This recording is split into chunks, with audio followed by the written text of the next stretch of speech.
90 দশকে যখন আমরা রাস্তায় হাঁটতাম তখন আমরা চমৎকার চমৎকার দেয়ালে লিখন দেখতাম, চিকামারা দেখতাম এবং সবগুলো ছিল বাম ম্যাক্সিমাম।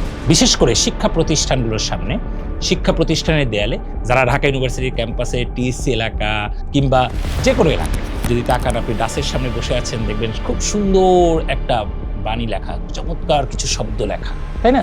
এটা ছিল 90 দশকে যখন আমরা ছাত্র ছিলাম, সেই সময়ের কথা বলছি। হঠাৎ করে সেদিন ইউটিউব দেখতে দেখতে দেখলাম যে সেই জায়গাটা তো ছাত্র শিবির ঠিক একইভাবে খুব সুন্দর সুন্দর করে দেয়াল লিখন করে দিচ্ছে। চলুন তো আমি কি সেই ভিডিওটা দেখেছিলাম।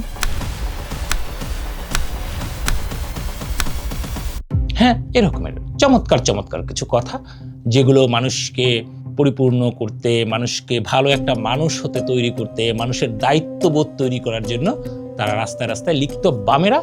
এবং এখন আমি জানি না মাঝখানে কি ছিল, এখন আবার দেখলাম ছাত্র শিবিররা সেই জিনিসটাই লিখছে। তো এই জায়গাতে এরা দেখবেন আপনি সব জায়গাতে খুব মারাত্মক রকমের সাপে নেউলে অবস্থা, একজন আরেকজনকে খুব ঢুসুম ঢুসুম না। দেখেন তাদের কার্যক্রম পরিচালনা একই রকমের, দুজনই সুন্দর সুন্দর লেখা লেখে, দুইজনই করে। আমি খুব ছোট একটা জায়গা থেকে কিন্তু উদাহরণ দিচ্ছি, খুব বড়ভাবে যাচ্ছি না, একটু পরে যাচ্ছি। তো একটা অদ্ভুত মিল কিন্তু এদের মধ্যে আছে। সেই মিলটা কি শুধুমাত্র তাদের লেখনীতে, তাদের কথার, তাদের যুক্তির যে তিরোধার যুক্তি, বাম এবং ইদানিংকালে ছাত্র শিবিরদের যে তিরোধার যুক্তি দেখি, সেই যুক্তির ধারাটা ঠিক একই রকমের। আর এখান থেকে আমার একটা সন্দেহের জায়গা তৈরি হলো, এবং সেই সন্দেহটাই আপনাদের কাছে আজকে আমি আলোচনার মধ্যে নিয়ে আসছি। আচ্ছা দেখুন, পৃথিবীতে এই মুহূর্তে সবচেয়ে ডান ঘরনার রাজনৈতিক দল বা ডান শক্তি পৃথিবীর ক্ষমতায় আছে, একটি দেশের ক্ষমতায় আছে, কারা তারা বলতে পারবেন? তারা হচ্ছে ইরান। ইরান যখন 1979 সালে আয়াতুল্লাহ খামেনির নেতৃত্বে ইসলামিক রিপাবলিক হয়ে যায়, ইসলামিক একটা রেভলিউশনের মাধ্যমে ক্ষমতায় আসে, তখন থেকে আজ পর্যন্ত খুবই পরাক্রমভাবে ইরান একটি ডানপন্থী সরকার বিরাজ করছে। আমি কি ভুল বললাম? পৃথিবীতে এর চেয়ে বড় ডান শক্তি নেই। কিন্তু আপনারা খুব খেয়াল করে দেখেন, এই ইরান যখন 1979 সালে যখন আয়াতুল্লাহ খামেনি রেভলিউশন করে এবং তারা সফল হয়, তখন কারা সর্বপ্রথম তাকে সমর্থন দিয়েছিল? এটা কি আপনাদের জানা আছে? সেটা সমর্থনদের মধ্যে অন্যতম ছিল সোভিয়েত ইউনিয়ন বা এখনকার রাশিয়া। ধাক্কা খেলেন মনে হয়, তাই না? সবচেয়ে বড় ডানপন্থী গ্রুপের উত্থান হচ্ছে এবং সেটাকে সমর্থন দিচ্ছে বিশ্বের বামপন্থীর পুরোধা বা আবিষ্কার বা তাপ। খুব আশ্চর্য না? এখন এর সাথে আমাদের সম্পর্ক কি? আমি ইরান এবং রাশিয়ার এই 1979 সালের ঘটনাকে নিয়ে আজ পর্যন্ত চলমান প্রক্রিয়ার মধ্যে আমরা যে ব্যাপারগুলো দেখি, সেটা আমাদের সাথে সম্পর্ক কি, তাই না ভাই? আছে। আমার কাছে সন্দেহ তৈরি হয়েছে। আমি আপনাদের সবার কাছে বলবো, আপনারাও একটু চিন্তা করতে পারেন বিষয়টা। দেখুন, জামাত ইসলামের এই মুহূর্তে শীর্ষ নেতৃত্ব 2 জন। তারা কোত্থেকে এসেছেন একটু ভালো করে খেয়াল দেখেন। বাংলাদেশে জামাত ইসলামী, তারা বলছে একটা ইসলামিক রাজনৈতিক দল। তো ইসলামিক রাজনৈতিক দলে স্বভাবতই নেতৃত্বে থাকবেন ইসলামিক ইন্টেলেকচুয়াল মানুষরা। খুব স্বাভাবিক না? কারণ আপনি দলটা করছেন ইসলামিক আদর্শে, আপনি রাষ্ট্র পরিচালনা করবেন, ইসলামিক নিয়মে আপনি দেশ পরিচালনা করবেন, ঠিক কিনা? ইসলামিক নিয়ম কানুন জানার জন্য আমাদের মতো সাধারণ পড়াশোনা করা মানুষ, আমরা কি ওভাবে জানবো? খুব স্বভাবত আমি যতই পড়াশোনা করি না কেন, আমি তো নিশ্চয়ই একজন ইসলামিক ইন্টেলেকচুয়ালের মতো জানবো না, তাই না? তার কাছ থেকে আমাকে জানতে হবে বা শিখতে হবে। আপনারা চিন্তা করেন, বাংলাদেশে কি ইসলামিক ইন্টেলেকচুয়াল মানুষের অভাব আছে? এমনকি জামাত ইসলামেও বেশ কিছু ইসলামিক চিন্তাধারার মানুষজন আছেন, ইসলামের শিক্ষায় শিক্ষিত মানুষরা আছেন। সেই মানুষদেরকে টপকে, যদিও বা জামাত ইসলামের নির্বাচন প্রক্রিয়া, তারা বলে যে অমুক থেকে অমুক সাল পর্যন্ত জামাতের আমির নির্বাচিত হয়েছে। আর আজ পর্যন্ত কেউ কি দেখেছেন কবে, কোথায়, কারা ভোটার, কে নির্বাচন কমিশনার ছিল, কার মাধ্যমে ভোট হয়ে উনি আমির নির্বাচিত হয়েছে? আমরা শুধু একটা পত্রিকায় বিবৃতি থেকে এত তারিখে একজন আমির নির্বাচিত হয়েছেন, তাই না? যাই হোক, সেটা তাদের একদমই ইন্টারনাল রাজনৈতিক ব্যক্তি, সেই অধিকার তাদের আছে, তারা কিভাবে তাদের নেতা নির্বাচন করবেন, এই বিষয়ে আমার কোনো প্রশ্ন নাই। প্রশ্নটা হচ্ছে, ইসলামিক একটি রাজনৈতিক দলে আপনার একজন ডাক্তার সাহেব কিভাবে আসলেন এবং তার ব্যাকগ্রাউন্ড কি? উনি 1973 সালে জাসদ ছাত্রলীগে যোগ দেন। 4 বছর টানা জাসদ ছাত্রলীগের বেশ তুখোড় নেতা ছিল বলেই আমরা জানতে পারি। এরপরে 1977 সালে এসে উনি এই ছাত্র শিবিরের রাজনীতির সাথে যোগ দেন। তার মানে কি দাঁড়ালো? ওনার স্টার্ট হচ্ছে বাম, জাসদ ছাত্রলীগ মানে বাম ঘরানা থেকে ওনার গ্রুমিং, যেটা আপনি শৈশবে বা কৈশোরে যে গ্রুমিং এর যে বিষয়টা থাকে সেটা ওনার শুরু হয়েছে জাসদ থেকে। আচ্ছা, এরপরে দ্বিতীয় ক্ষমতাশালী মানুষটার কাছে আমরা যাই। উনি হচ্ছেন জামাত ইসলামীর সেক্রেটারি জেনারেল মিয়া গোলাম পরোয়ার সাহেব। উনিও সেই একইভাবে 1974 সালে জাসদে যোগ দেন এবং পরবর্তীতে উনি ছাত্র শিবিরে যোগ দেন, তাই না? তো এখন দেখুন, দলের প্রথম এবং দ্বিতীয় দুজন মানুষই হচ্ছেন বাম ঘরানা থেকে আসছে। তাহলে আমরা কি ভাববো? আমাদের এখানে একটা সন্দেহ বা প্রশ্ন তৈরি হয়ে থাকলো। আপনাদের কাছে একটা প্রশ্ন রেখে গেলাম এখানে। আচ্ছা, এবারে আমরা একটু একদম পুরোপুরি উল্টা দিকে চলে যাই। দেখুন, আমরা যখন 1979 সালের কথা বলছিলাম, ইরানের কথা বলছিলাম, তখন ভূ রাজনীতিতে রাজনীতিবিদরাই শুধু ইনফ্লুয়েন্সিয়াল ছিলেন। কিন্তু এখনকার 2025 সালের এই সময় বা 2026 সালের এই সময়ে এখন ইন্টারনেটেও অনেক বেশি সোশ্যাল ইনফ্লুয়েন্সার তৈরি হয়েছে, যারাও রাজনীতিকে নিয়ন্ত্রণ করতে পারে। তাদের অনেক বড় ধরনের একটা ফ্যান বেজ থাকে, তারা রাজনীতিটাকে ডানে বা বামে নেওয়ার চেষ্টা করতে পারে।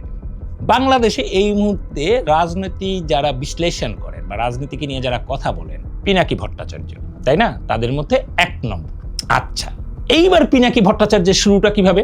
উনিও সিপিবি থেকে আসছেন, সিপিবির রাজনৈতিক ধারা থেকে, চিন্তাধারা থেকে ওনার গ্রুমিং হয়েছে এবং সেটা এমনভাবে হয়েছে যে আমরা যখন শাহবাগ আন্দোলন দেখি সেখানে তো উনি একদম মহা মুক্তিযুদ্ধের পক্ষের একজন মানুষ এবং জামাতকে কোলাবরেটর হিসেবে তার মারাত্মক লেভেলের শাস্তিও দাবি করেছেন। জামাত ইসলামের রাজনীতি নিষিদ্ধ করার একটা জিনিস বুঝতে হবে, Jamaat was not a major collaborator, Jamaat was part of East Pakistan provincial government. তারা 4টা মন্ত্রী ছিল, commerce, revenue, industry and education. 4টা মন্ত্রী নিয়ে ইস্ট পাকিস্তান প্রভিন্সিয়াল গভর্নমেন্ট যারা গণহত্যা চালিয়েছে, যারা সেই আর্মিকে, পাকিস্তান বর্বর আর্মিকে নেতৃত্ব দিয়েছে, সেই সরকারের পার্ট ছিল জামাত ইসলাম। সো সেই গণহত্যার, মুক্তিযুদ্ধের সময়ের গণহত্যার সমস্ত অপরাধের নৈতিক এবং বাহ্যিক ব্যবহারিক দায়িত্ব এই সংগঠনটাকে নিতেই হবে এবং এটাই আজকে বাংলাদেশের তরুণ প্রজন্মের দাবি। শুধুমাত্র রাজাকারি করা, শুধুমাত্র আল বদর আল শামস বাহিনী গঠন করাই নয়, এই পাকিস্তানি বাহিনীর সমস্ত অন্যায়, সমস্ত অনাচার, সমস্ত বর্বরতা, সমস্ত গণহত্যার সমান পরিমাণে দায়ভার এই রাজনৈতিক দলটির আছে এবং তাদেরকে সেটা নিতে হবে। দেখুন, ইনিও কিন্তু বাম। সেই মানুষ ঘুরতে ঘুরতে ঘুরতে ঘুরতে 2025 সালে বা 24 সালে এসে উনি 180 ডিগ্রি পাল্টি দিলেন, দিয়ে উনিও পুরো দুস্তুর ডান হয়ে গেলেন।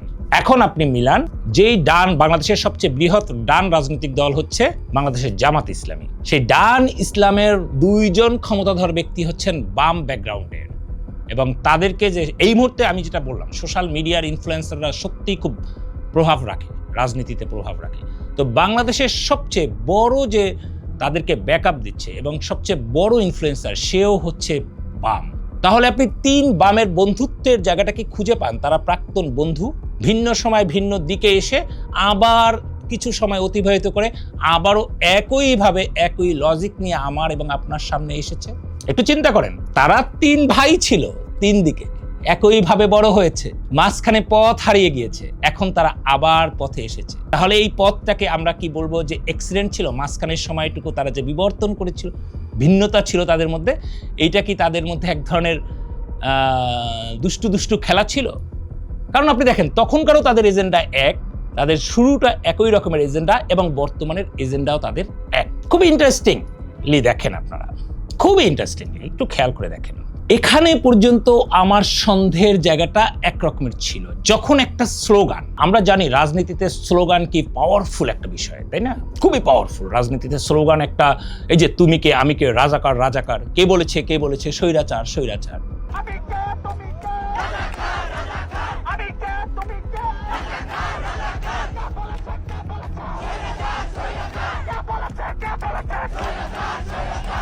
এক স্লোগানই আপনার একটি ফ্যাসিস্ট সরকারের পতন ঘটলো, একদম তুনে ধনে হয়ে গেল, তাই না? তো স্লোগান একটা ম্যাটার। আপনি খুব খেয়াল করে দেখেন, এখন যে ডান ঘরানার মানুষরা যে ইনকলাব জিন্দাবাদ বলে, ইনকিলাব জিন্দাবাদ, আচ্ছা এই ইনকলাব আরবি এবং ফার্সি শব্দ, দুই ইনকলাব হচ্ছে একটা আরবি শব্দ আর জিন্দাবাদ হচ্ছে একটা ফার্সি শব্দ, রাইট? তো ইনকলাব মানে হচ্ছে কি? ইনকলাব মানে হচ্ছে বিপ্লব, মহাবিপ্লব, আমূল পরিবর্তন করা, রাইট? আর জিন্দাবাদ মানে কি?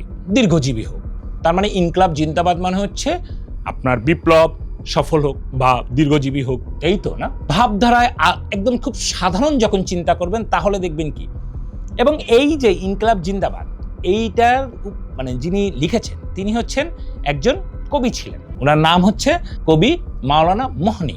কিন্তু এটা কিন্তু আপনার খুব বেশি জনপ্রিয় হয়নি। এই যে যেমন বাংলাদেশি ইনকলাব জিন্দাবাদ এই যে শব্দটা, এটার জনপ্রিয়তা কে দিয়েছে?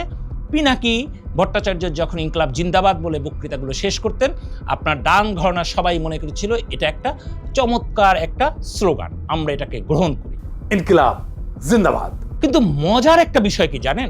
এই স্লোগানটাও হচ্ছে একটা বাম স্লোগান, একটা কমিউনিস্টদের স্লোগান, যেটা দিয়ে জনপ্রিয়তা পায়। সেই জনপ্রিয়তাটা কার মাধ্যমে হয়েছিল জানেন? উনি হচ্ছেন বিখ্যাত সমাজতান্ত্রিক বিপ্লবী ভগৎ সিং এর মাধ্যমে।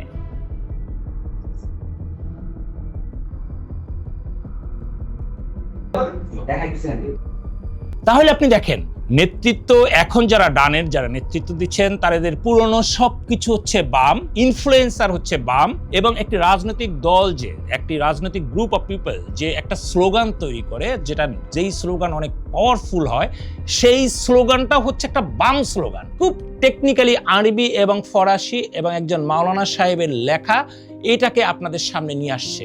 কিন্তু এই স্লোগানের যে প্রভাব বা বিস্তার বা যে স্ট্রংনেস সেটা ধরা পড়েছিল একজন সমাজতান্ত্রিক নেতার কাছ থেকে, এবং সেখান থেকে পপুলার হয়ে ইন্ডিয়াতে বেশ দীর্ঘকাল এই স্লোগানটা ছিল, তারপরে হারিয়ে যায়।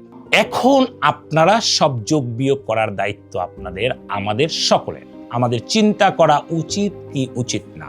যেই জামাত ইসলামী ইসলামের কথা বলছে, সারাক্ষণ ইসলাম ইসলাম করছে, সেই জামাত ইসলামের শীর্ষ পর্যায়ের নেতৃত্বের গ্রুমিং হচ্ছে বাম। পরক্ষণে সোশ্যাল মিডিয়ায় পিনাকি ভট্টাচার্যের মতো একজন যিনি মলম বানান, সেই মলম বানানোর একটা মানুষ, যিনি এত প্রভাবশালী একজন মানুষ, তিনি হচ্ছেন এটাকে ব্যাকআপ দিচ্ছেন। ব্যাকআপ দিয়ে একটা বাম স্লোগানকে ডানের স্লোগান হিসাবে রূপান্তরিত করে ফেললেন। আপনি এখানে কিন্তু স্লোগানটা রূপান্তর, একটা বাম স্লোগান এখন ডানের স্লোগান হয়ে গেল। এমনি করে কি তারা কি রাষ্ট্রের জায়গাও কি রূপান্তর করার হীন প্রচেষ্টায় লিপ্ত? আমার জাতির কাছে এই বিষয়ে ভাববার জন্য আপনাদেরকে রিকোয়েস্ট করছি, অনুরোধ করছি, আপনারা একবার ভাববেন। এ কি অন্য কোনো গভীর ষড়যন্ত্র, যেই ষড়যন্ত্রের সাথে অন্য কোনোভাবে অন্য কেউ জড়িত? শুধুমাত্র তারা মানে কাঠের পুতুল মাত্র, এই যে প্রভাবশালী মানুষগুলো পুতুল মাত্র। ভাবতে হবে আমাদেরকে, দেখতে হবে আমাদেরকে। ওই দিকে আমাদের বাংলাদেশের জাতীয়তাবাদী দল, মাটি এবং মানুষের দল, কখনোই বাংলাদেশের মানুষের সাথে এই রকমের গুপ্তগিরি, এই রকমের গোপনে কোনো কিছু পরিচালিত বাংলাদেশে আজ পর্যন্ত কখনোই করেনি, কখনোই তার প্রমাণ কেউ দিতে পারেনি। রাষ্ট্র ক্ষমতায় শহীদ প্রেসিডেন্ট জিয়াউর রহমান ছিলেন, বাংলাদেশের আপামর মানুষ তার রাষ্ট্র ক্ষমতা পরিচালনা নিয়ে কেউ প্রশ্ন তোলে না। আমাদের দেশনেত্রী, আমাদের গণতন্ত্রের মাতা কয়েকদিন আগে চলে গেলেন পৃথিবী থেকে। লক্ষ কোটি মানুষের জানাজা বলে দিয়েছে আমাদের দেশনেত্রী, আমাদের গণতন্ত্রের মাতা ছিলেন একজন গণতন্ত্রের অতন্দ্র প্রহরী, বিদেশি রাষ্ট্রের বা বিদেশি কোনো রকমের চিন্তাধারার বাহিরের একজন মানুষ ছিলেন। সবার আগে উনি আমাদের বাংলাদেশকে প্রায়োরিটি দিয়েছেন। ঠিক একইভাবে আমাদের এখনকার ভারপ্রাপ্ত চেয়ারম্যান জনাব তারেক রহমান একইভাবে উনি বলেছেন সবার আগে বাংলাদেশ। সবার আগে বাংলাদেশ, করব কাজ গড়ব দেশ।